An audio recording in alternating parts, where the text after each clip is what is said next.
Assalamualaikum warahmatullahi wabarakatuh. Izin memperkenalkan diri, nama saya Mia Nurhamia. Saya dari jurusan Bahasa dan Sastra Arab UIN Sunan Gunung Jati Bandung. NIM saya 119502075. Saya kelas 6B. Di sini saya akan menjelaskan mengenai metode penelitian bahasa Arab. Saya mengambil metode langsung. Semoga apa yang akan saya paparkan di video kali ini bisa bermanfaat bagi semua. Selamat menyaksikan. Baik, di sini saya akan sedikit menjelaskan mengenai metode penelitian bahasa Arab. Nah, perlu kita sama-sama ketahui bahwa metode penelitian bahasa Arab ini sebenarnya memiliki banyak atau beberapa metode. Nah, tapi di sini saya akan menjelaskan mengenai metode langsung atau dalam bahasa Arab itu disebut mubasyarah.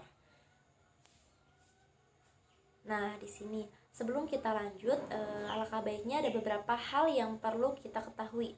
Dan di sini saya akan sedikit memaparkan mengenai pengertian, landasan, tujuan, karakteristik, baru ke pembahasan dan kesimpulan. Nah, alangkah baiknya sebelum kita ke pembahasan, kita mengenal dulu apa sih dan bagaimana sih pengertian dari metode langsung itu. Nah, di sini metode langsung itu berasumsi bahwa proses belajar bahasa asing sama dengan belajar bahasa ibu, yaitu dengan menggunakannya secara langsung dan intensif dalam komunikasi. Menurut metode ini, para pelajar bahasa asing dengan cara menyimak dan berbicara, sedangkan membaca dan menulis bisa dikembangkan kemudian. Metode ini disebut metode langsung karena selama pelajaran, guru langsung menggunakan bahasa asing yang diajarkan, atau dalam konteks kali ini yaitu bahasa Arab. Sedangkan bahasa murid tidak boleh digunakan. Untuk menjelaskan arti suatu kata atau kalimat digunakan gambar-gambar atau peragaan. Nah, jadi seperti itu ya, bahwa metode langsung ini langsung diajarkan oleh gurunya secara intensif dalam berkomunikasi agar bisa terbiasa. Gitu. Nah, terus di sini ada landasan. Landasannya seperti apa sih untuk metode langsung ini? Nah, metode ini muncul berbarengan dengan studi linguistik modern yang mengajak pada pembelajaran bahasa secara alami. Landasan teori ini bahwa bahasa merupakan perilaku alami atau behavioristik yang pada hakikatnya merupakan kalam, dan tulisan merupakan fenomena kedua. Berdasarkan metode ini terkait dengan bahasa yang bersifat behaviorisme terjadi secara alami sebagaimana seorang anak memperoleh bahasa ibu atau bahasa pertamanya. Jadi landasan ini adalah behavioristik atau gitu. Nah, lantas kita langsung ke tujuan dari metode langsung ini seperti apa sih? Nah, tujuannya itu adalah para guru yang menggunakan metode langsung bertujuan agar para siswa bisa mempelajari bagaimana caranya berkomunikasi dalam bahasa sasaran atau dalam bahasa asing. Untuk bisa melakukan hal tersebut dengan sukses, penting bagi para siswa untuk belajar berpikir dalam bahasa sasaran. Nah, sementara itu metode langsung memiliki tujuan agar para pelajar mampu berkomunikasi dengan bahasa asing yang dipelajarinya seperti pemilik bahasa ini atau bahasa ibunya. Gitu. Nah, jadi perlu kita ketahui bahwa tujuan dari metode langsung ini itu adalah agar para siswa itu bisa berkomunikasi secara langsung dan bisa berkomunikasi menggunakan bahasa asing secara biasa atau otomatis. Nah, di sini ada karakteristik. Yang pertama, berbahasa adalah berbicara. Maka berbicara merupakan aspek yang harus diprioritaskan.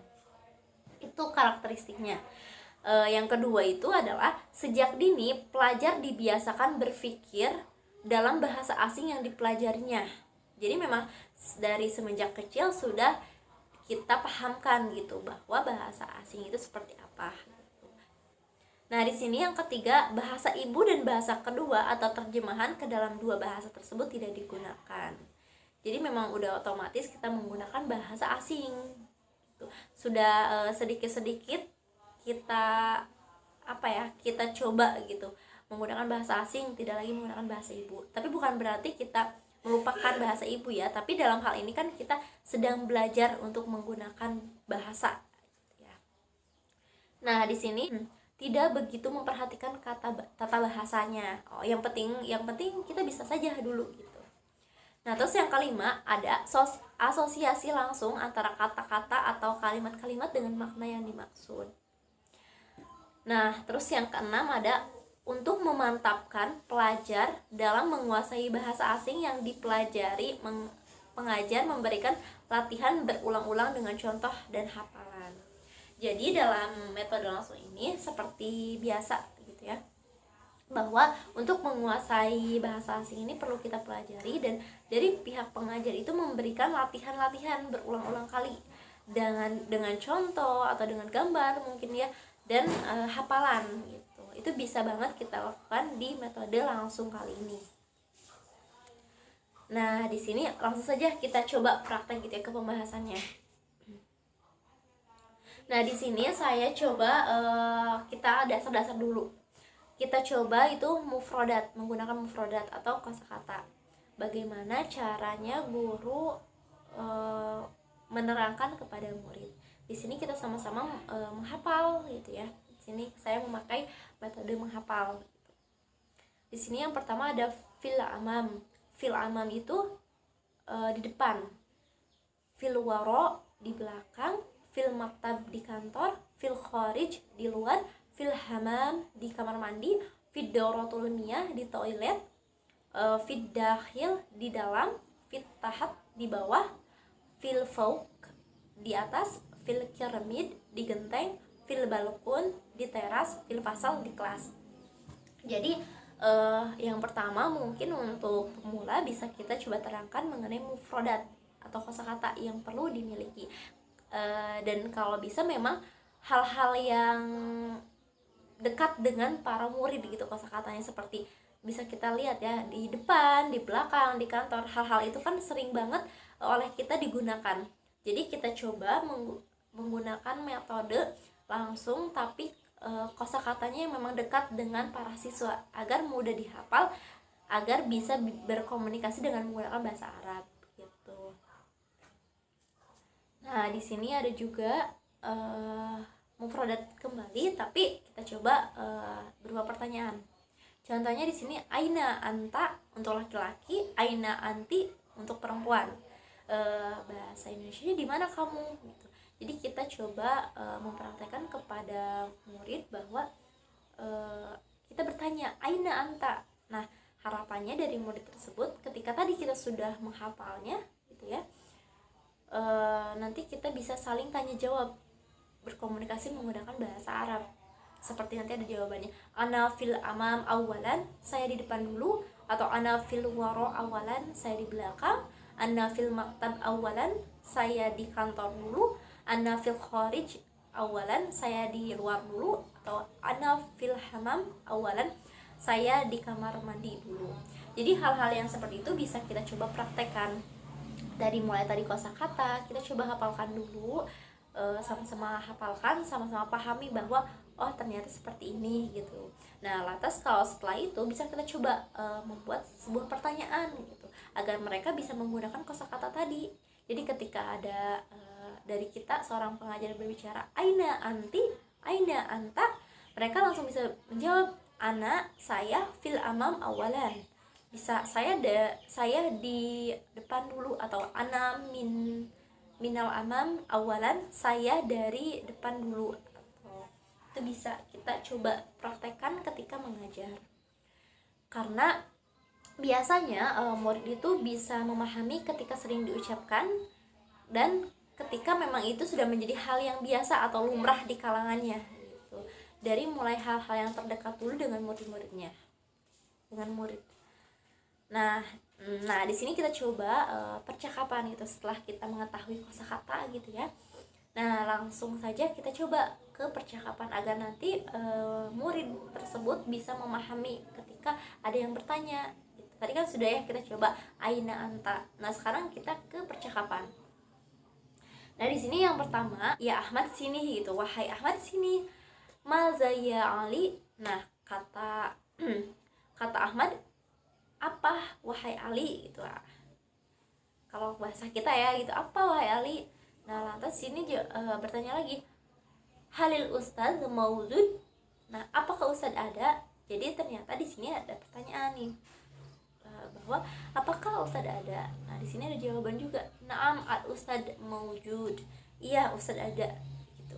Tapi di sini bertanya lagi, aina huwa. di mana beliau gitu ya, di mana dia.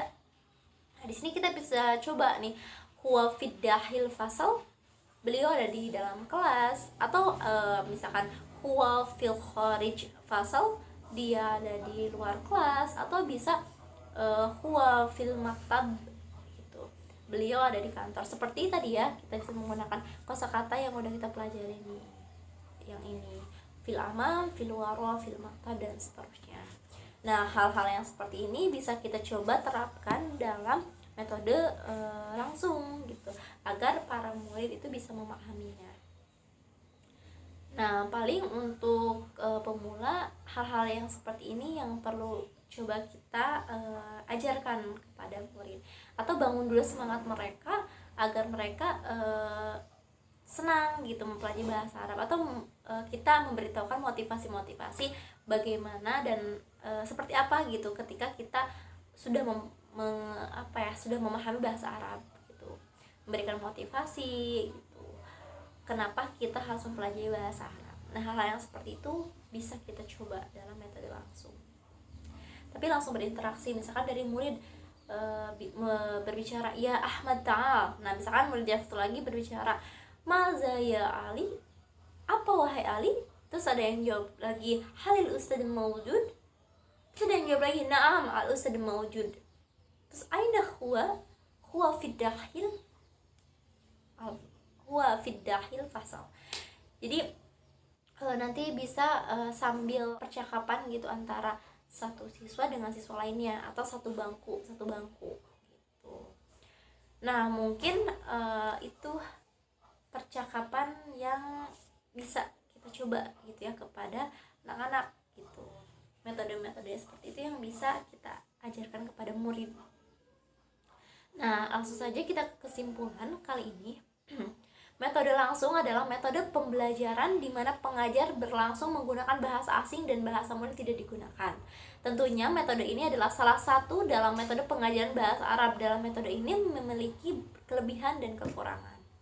Jadi memang kalau bisa ketika kita sebagai pengajar, kita menggunakan juga bahasa Arab, kayak semisal kaifah haluk, apa kabar gitu. Nanti dari murid berbicara atau membalasnya alhamdulillah bi khair. Nah, seperti hal-hal yang seperti itu bisa kita coba. Dan tentunya setiap metode itu pasti memiliki kelebihan dan kekurangan. Nah, kita bisa coba kita coba-coba aja gitu metode mana yang memang cocok untuk kita sebagai pengajar dan untuk murid sebagai yang diajarnya, agar sama-sama enak. Alhamdulillahirrahmanirrahim, tadi sudah sedikit saya paparkan mengenai metode langsung. Semoga apa yang sudah saya jelaskan bisa bermanfaat bagi semuanya. Sebelumnya terima kasih banyak. Wassalamualaikum warahmatullahi wabarakatuh.